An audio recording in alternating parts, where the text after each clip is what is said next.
Greetings and salutations, Greek students. We continue our study of the imperfect active indicative by looking at some examples of how to translate imperfect active indicative verbs in the context of sentences. So let's get right into it. Houtas ha anthropos apethenesken, huper tu adelphou autou, kai e didaske ton laan peri agapes. So immediately we come to the sentence, we see our kai, so we're going to separate this into two separate clauses. And we're going to look for where's our subject, where's our verb, what do we have going on? Well, right away we notice we have apathenesken. This is from the verb apathenesko,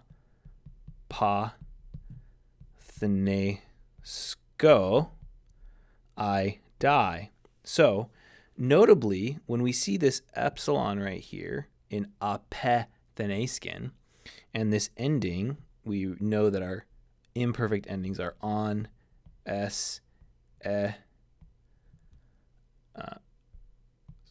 on, s, amen, ete, on with the epsilon prefix.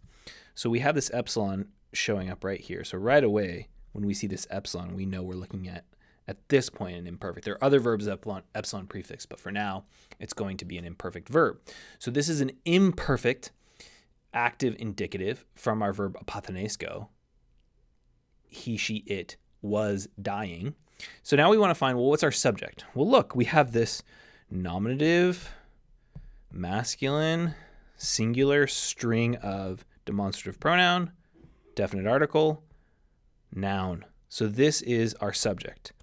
Houtas ha anthropos. Houtas ha anthropos is the demonstrative pronoun. This, not that, this man, this one, the near demonstrative pronoun, was dying. Huper, for, on behalf of, followed by the genitive, so on behalf of,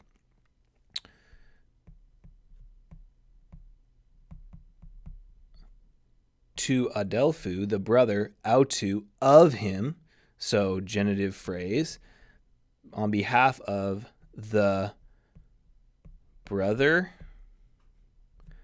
of him or his brother. And, new clause, e didaske ton laan peri agapes.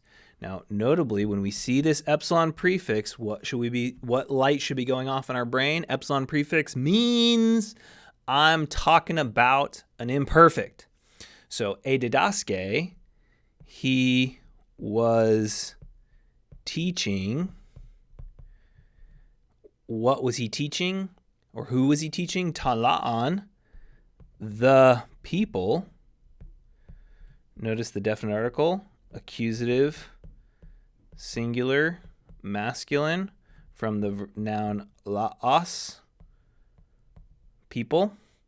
And so when we see this, he was teaching the people, peri agapes, about, concerning, agapes, love. So altogether, this man was dying on behalf of the brother of him, or his brother, and he was teaching the people about love. Oh, that's nice. Okay, another example. Ethelen ha poneras anthropos apakatein tondulan autou ha he de agape he de adelphe tu anthropou ethele sozein auton. So not a great reading there. I started saying agape instead of adelphe. Scribal error. Ethelen ha poneras anthropos apakatein ton dulan autou. So that's the first part leading up to our comma. So ethelen from the verb thelo, and this is one of those verbs with the epsilon prefix lengthens to an eta. So this is an imperfect third person singular, imperfect active indicative. He, she, it was wanting. Subject of this verb, notably, the subject of this verb occurs after. So you can't just go left to right. You can't say he was wanting haponeros anthropos. The subject of the verb, ethelen, is haponeros anthropos. How do I know that this is my subject? Because it's in the nominative case. This is a nominative adjective here, which adjectives will always agree with the nouns that they're modifying in case, number, and gender. This is a nominative, singular, masculine noun and corresponding adjective. So this is attributing poneros, evil, to the man.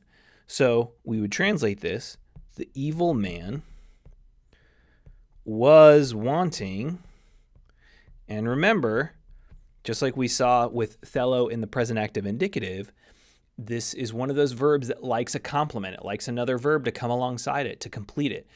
So wanting what? To translate Greek for the rest of my days, or apakatenein, to kill. So this again is from our verb. I say again, apakateno, I kill, and in the infinitive ending, the present active infinitive ending, ein, to kill.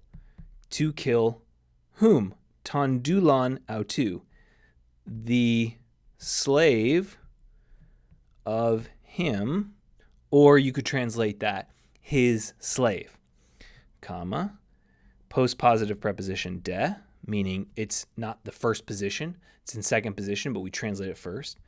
But he adelphe, the sister of the man, ethele, was wanting. And again, just like we saw with ethele in the first clause, it wants that complement. Was wanting what? Here, was wanting sodzane, to save him. So this is sodzane here is from the verb sodzo, I save, and it's in that present active infinitive ending.